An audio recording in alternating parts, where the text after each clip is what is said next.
द्वारका येथे जे जुनी विहीर सापडली रस्त्याचं अंडरपासचं काम करत असताना ॲक्च्युली ती विहीर सापडलेली नसून ज्यावेळेला इथे द्वारका हॉटेल होतं तिथं असं सर्कल जाळीचं मारून त्याच्यावर स्लॅब टाकला होता.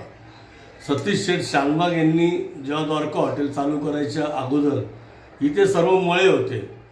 आपल्या कल्पना हॉटेलपासून तर गांधीनगरपर्यंत जिथे टाकळीच्या हनुमानाची जी जहागिरीची जमीन आहे, गांधीनगर प्रेसची जमीनसुद्धा पहिले ही टाकळी संस्थांचीच होती.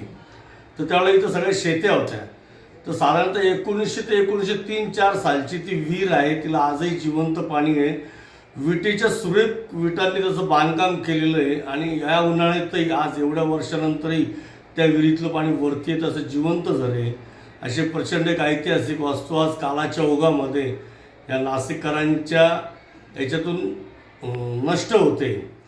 पण अतिशय सुरेख बांधकाम जर बघितलं तर जुन्या विटा आहे. म्हणजे आज जरी त्या विटा वापरल्या तर अजून 100 वर्षसुद्धा ते वापरू शकतो आपण.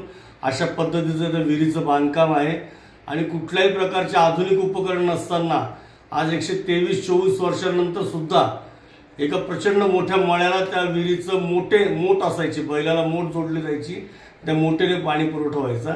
आजही कुठलं आधुनिक तंत्रज्ञान एवढं पाणी शोधू शकत नाही. तेवढं पाण्याचा साठा आजही मुबलकपणे उन्हाळ्यामध्ये त्या विहिरीमध्ये आहे आणि एक प्रचंड जुनं ऐतिहासिक बांधकाम नाशिककरांच्या नकाशावरून आज नष्ट होत आहे.